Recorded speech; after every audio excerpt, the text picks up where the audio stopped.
Sarap talaga bumisita eh, no? Ang tulog ko lang mga 2 oras eh, pero pag usapang manok, walang puyat-puyat. Ayan, so eto na ang team pillar. Nakikiteam pillar tayo, no?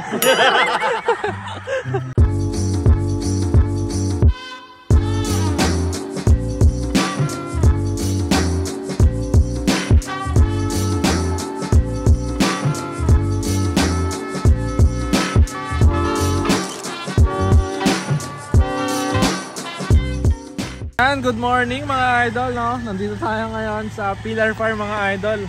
Kasama natin si Jurish. Alright. Guys, kasama natin Canlas Brothers. Ayan, kasama natin si Kanokmo. Diba? Yun, no? Kasama natin Ninong Art. Ayan, kamusta? Dito na tayo uli sa Pillar Farm ni Tito Carichua. Ayan. Wala pa tayo tulog. Ayan, wala pang tulog. Galing panlaban si Kanokma. Ano score mo Kanokma? 2 win, 1 loss. Ayan. Sayang na nasabitan yung first fight eh. Pero lamang panalo pa dun, no? Lamang panalo, pwede na tayo dun. Pwede na tayo dun? Oo. Bonus na lang pa nag-champion tayo. Yan. Ibig sabihin talagang bakbakan. Mahirap, oo. Yan. So puntahan na natin si Tito Cari. Yan. Balita ko may regalo daw sa atin. Yun, no? Tignan natin. Eto na. Tangina, walang ulan-ulan dito. Walang ulan-ulan. Walang ulan-ulan, mga adik sa manok. Ay. Hey, Tito Cari. Good morning po. Morning po. Naligaw po kami. Iba yun ah. Iba yun. Daming buyer ah. Ay, boss. Morning po. Ayan. Naligaw po kami. Yung nandito naman, mayor ng Ilocos. Yun, no? May mayor ng Ilocos. Iba talaga. Mga big time, mga bigatin. Ayun nandito, Amuyong ng Montalban. Yun. Andito na. Tayo sa ano. Wala, nagkano mo ano eh. Kahit maulan. Busy yung mga boys mo ah. Ano, Tito? Sila, Jason. Oo. Ay, hindi ko na sa ulan ah. Nabili ng broodstag yung kinuha. Ang dami. Babe. Boss Cari. Kahit wet look yung mga manok, napaka-pogi pa rin. Oo. Lain mo yun, no? Hindi, tsaka ano? Yun, no? Pupunta pa si Boss Cari ng Macau mamaya. Ha? Pupunta pa ng Macau. Pupunta pa ng Macau. Tapos, napagbigyan tayong pumasal dito sa farm. Kalain mo yun, no? Kanina pa sana kaming umaga eh, kaya lang may nabagsak na puno rin eh, may ano. Oo. Nagkandaligaw-ligaw ano? Ito yung mga... Puro early bird to. Ano yung local sa kabila? Para pasalan natin. Yun. May tinabi akong 4 na grade o pilihan mo. Ay, pang malakasan talaga. Ay, mga wetlock sila. Mga wet look. Ang malakasan dito yung taga-payong. Itaas mo!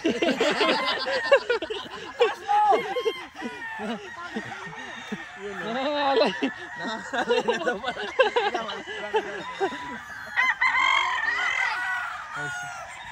Sarap talaga bumisita eh, no? Oo. Ang tulog ko lang mga 2 oras eh, pero pag usapang manok, walang puyat-puyat. Dito tayo sa Pillar Farm, Tito Carichua, kasama si Billy and Kanokma. Ayan. Wala pa tayong tulog eh. Pero Wala pa kami makatulog. Okay lang na walang tulog. Mahirap yung walang gising. Hindi na magising. Ayun. Yan. So, eto na ang team pillar. Nakikiteam pillar tayo, no? Farm 4. Sa baba sa Farm 1, sa Pilar, 360. Conditioning lang naman yun sa baba. Oo. Libo-libo. Libo-libo. Medyo masakit sa katawan. Pero dito ilan ka sa local, ilan ka? Ilan ang production mo ngayon? Ang early bird 700, ang naitali 776. Ang naitali. Ano yun eh, almost 900 yun. Siyempre yung mga quality control, marami na tinanggal. Ngayon yung local nasa 450 ang itatali. 450. Dami pa. National kaya dito. Ang national naman nasa 700 din. Mas konti local, no? Medyo maiksi ang laban ng local. Not Early like bird national, madami. madami. 700 900 din yung national. Syempre magkakalka pa din doon. Mga 700 siguro. 700. Dami pa din. Masakit sa katawan, boss, pero masarap sa bulsa. Ayan. Boss Jason. Yes, Ninong Art. Yun.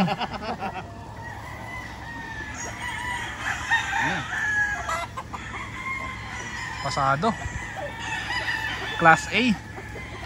Basta dumaan na sa kamay. Oo. Matic.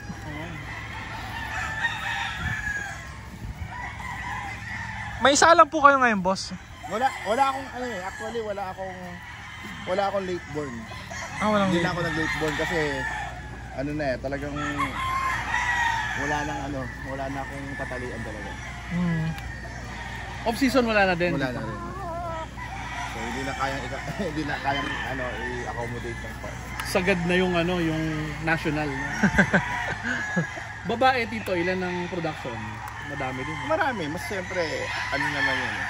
Always naman mas maraming babae. Kaya lang sa babae limit. Titira mo lang talaga yun Quality. yung 1,000 tira kang 300. Yun. Dami. Piling-pili na yun. Pili na yun. Puro class A, no? Pili na yun. Dito daw maganda sumilip eh.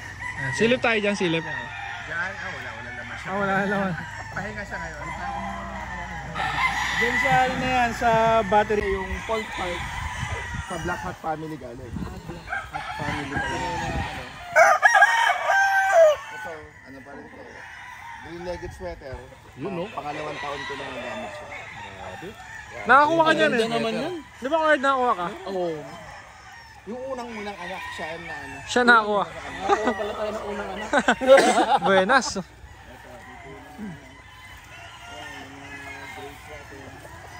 Quality talaga. nandito. May mga materyales, oh. Nandito na. Ikaw, anong favorite bloodline mo?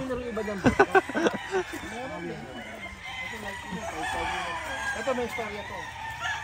Pinili sa akin ng 2018 sa 2019 sa Expo.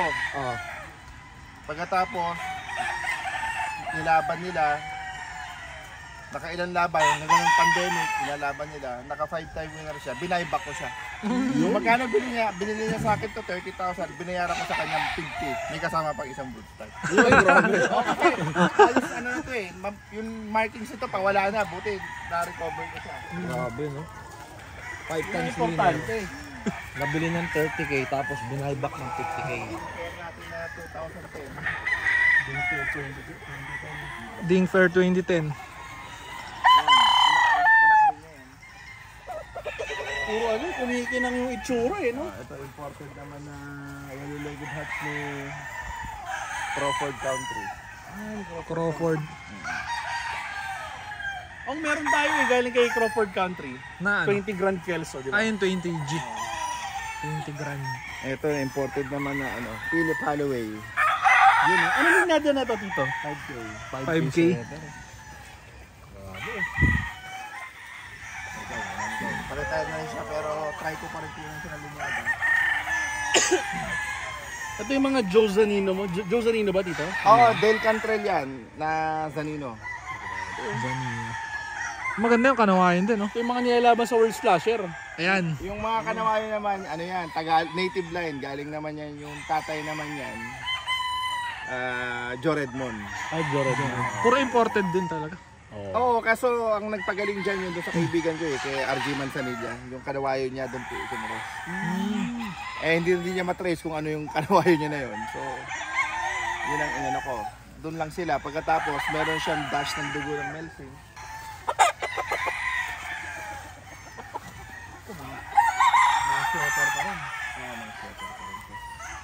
Ano po pinaka-pogi sa inyo, boss? Golden Boy o 5K? Yung Golden Boy at 5K, ano naman yan magkamag-anak lang yan kaya lang mas pogi siguro yung Golden Boy yung sinasabi nila kasi mas lighter sila. Mas light. Parang medyo manilaw-nilaw, ganun, Tito. No? Medyo madilaw-dilaw.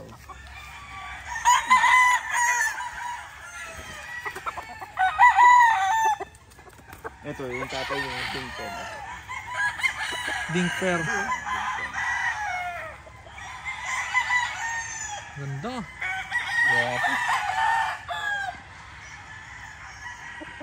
Partida, basa pa yan. Tsaka maayos yung buntot, no? Ano po ba sikreto, boss Kari, para maayos yung buntot? Hindi siya nagtitistes. pagka healthy, dapat yung spacing din. Sa Dapat space. medyo malaki ang range mo, hindi yung overcrowded para maiwasan yung pedal picking. Kasi sisimula no? Kasi buo talaga, no? Buo yung ano nila. Lalo din sa makikita yun nun sa Kabila. kabila, mas yung mga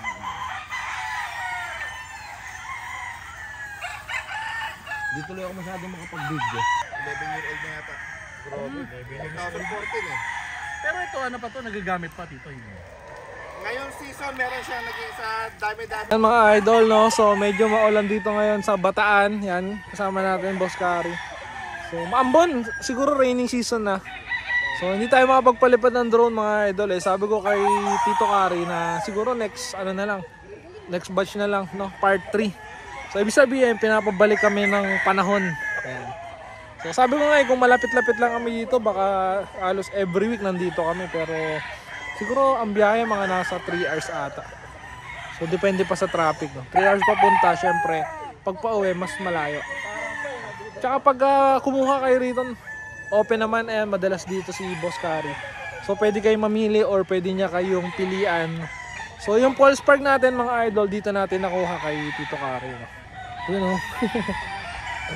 Tsaka subok, no, mga idol. Mga big event mga idol, talagang kasali talaga yung Pillar Farm, no? Word Slasher, Pitmaster, subok. Kung gusto nyo bumili mga idol or mag-farm visit, so eto po yung Facebook ni Boss Kari. Yan mga idol. So message nyo lang mga idol.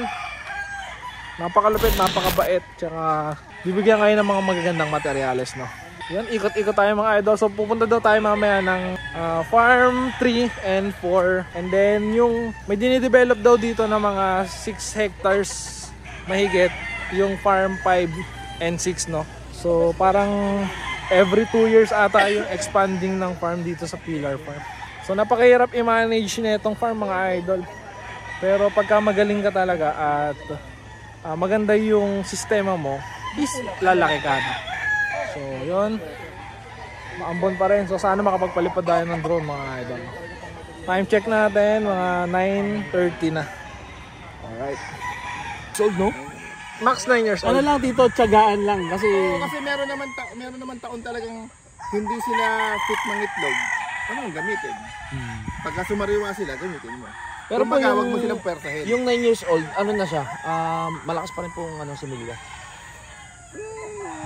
Hindi ko masabing malakas eh kasi syempre lesson na may edad na sila. Siguro at least kung makasampu siyang itlog, mapisa yung dalawa.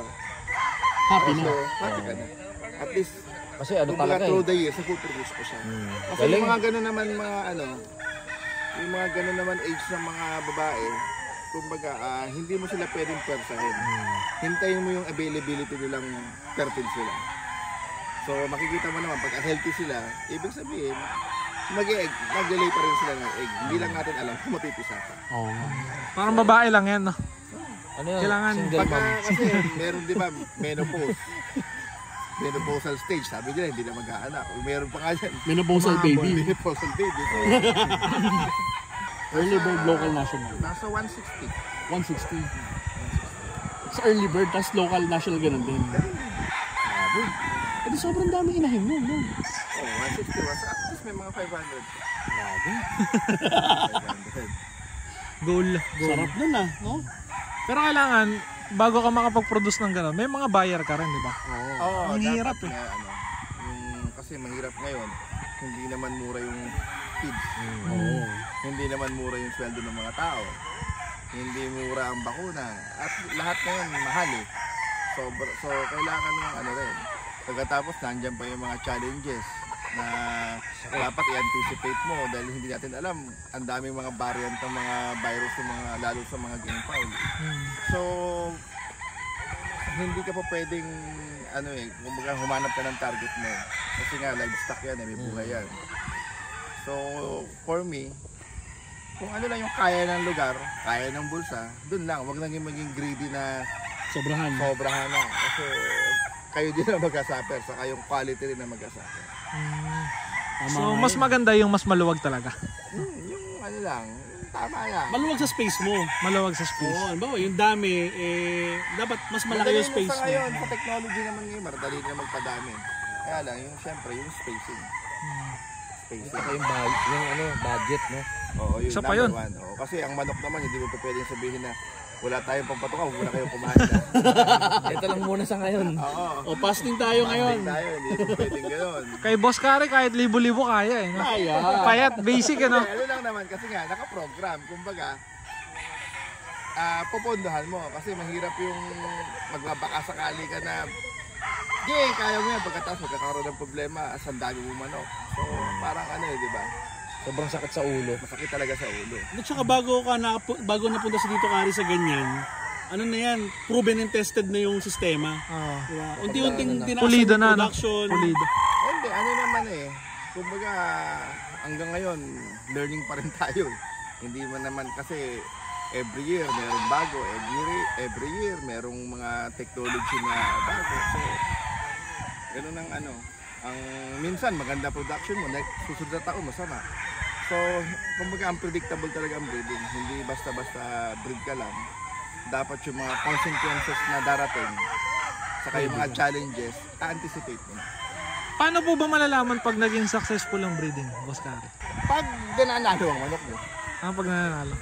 pagka medyo yung batting average mo 50 pataas, dapat happy ka na. Kasi wala naman ano eh, sa mga breeder, pagka natatalong ako doon sa mga sa mga interview, 90% winning, 80% winning. Pagka ganun po ang breeding nila, hindi na po ako mag-breed, bibili na lang ako ng manok sa kanila. Saka mayaman na talaga sana sila, di ba? Parada mo na. Kung maka 50, batting average sa 55, 60, okay na yun. Saka dapat talaga, ilaban mo yung manok mo. Laban talaga. Kasi pagka ilaban mo yung manok mo, nakita nila, nag-perform, hindi mo na kailangan Mag-post na. Post Hard ads. sell. Hanapin ka nila. Sabihin, yung mga bata na to, galing ng mga manok.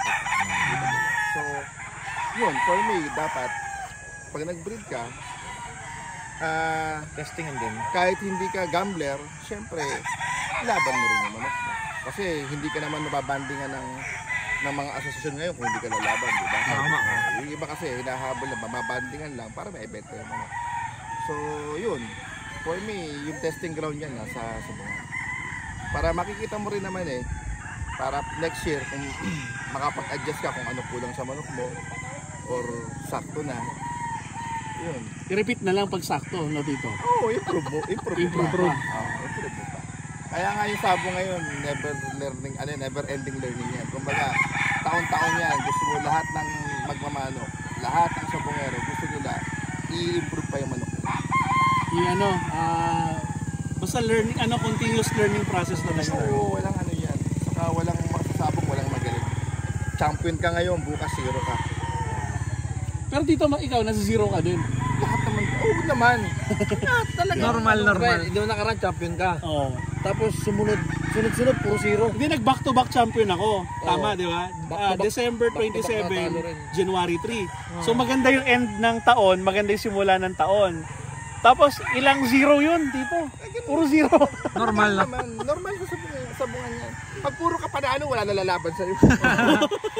Saka mas lalo ka manggigigil eh. Tanga na, puro talo ako ngayon ah. Kailangan tayo, magsikap tayo ngayon. Sa sabong, huwag yung perso dalhin. Kunyari, pinalo ko nito, gaganti ako. Talo ka pa din. The more nagigil ka, no? Mas lalo matatalo. Gigil ka, the more na matatalo ka. At saka wala talaga dapat yung babawi ako dyan. Walang ganun. Tama. Saka sa higpit ng labanan ngayon, walang backyard, walang big time, walang big names. Pare-parehas lang. Pare-parehas na dito. Lalo na lang sa stag derbies. Kasi pare-pareho edad. Not like sa sa CAC, marami sila yung mga talagang mga lumalaban. Marami silang selection ng CACs. Hindi kagaya ng iba na kukonti ang CAC. So, medyo lamang. Pero po ikaw, Boss Kari, sa CAC, nag-iipon ka na rin po. Nag-iipon ka rin po. Meron din akong mga CACs na kaso nga ang laban ko sa CAC hindi yung pasulpot-sulpot lang kasi nga hindi naman ganun karami ang CAC. Pero puro big event yan, Boss. Hindi naman, meron ding ano. Ay, teka lang pala, speaking of stag, no? Boss Kari, invite natin. Boss, pwede ba? Oo. Ayun. Yun. August 1. August 1, bakal sa bakal 6. Kasali na si Boss Kari. Sige, Ayan. dyan. Sabi nga ni Boss Kari sa akin kahit mag-ubusan tayo ng stag eh. Stag, laban tayo. Ayun. Stag, laban tayo. sa Yan stag. bakal sa bakal. Abangan. Boss 1, Boss Kari. Actually kasi ang damis ng tao si Boss Kari. Oo. Nung sumali siya, di ba? Hinahanap. Grabe hype. Sobra. Oo. Boss, thank you. Anong nakaraan ba? Thank you po ha, thank you. Saka kay Boss Jing. Tito, ano, stag season na eh. Ano bang maipapayo mo, Tito? Ang depende naman yan sa ano sa linyada na hawak mo. So hindi naman lahat ng linyada ng mga bloodline ng manok na pare-parehas ang approach sa paghahanda. So pagka ikaw ang nag-breed, alam mo na kung paano mo sila handa. For me, tanggalin mo lang naman ang ilap nila, dapat healthy sila. Madaling ihanda ang start. For me sa observation ko kasi oras na itay mo yung mga stags na yan at healthy sila, sanay na sila sa ruweda, sa lupa, madaling ano yan, maigsi kasi ang labanan ng stag.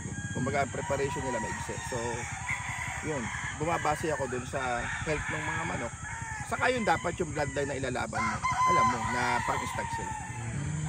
Ang bitaw nila, boss, mga ilang weeks sa isang ilang beses Iba-iba ang ano eh, sa mga nakikita kong hunters, iba-iba.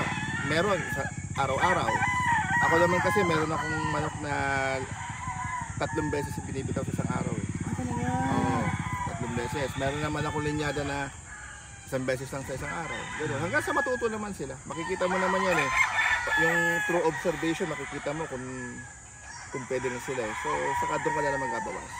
Kaya pag kami, kunyari may lalabanan kami ng 6 tag, ang selection namin doon 20 kasi nga masyado yung the way we prepare, the way we kumbaga yung workout namin medyo Extreme. medyo mabigat ang nila.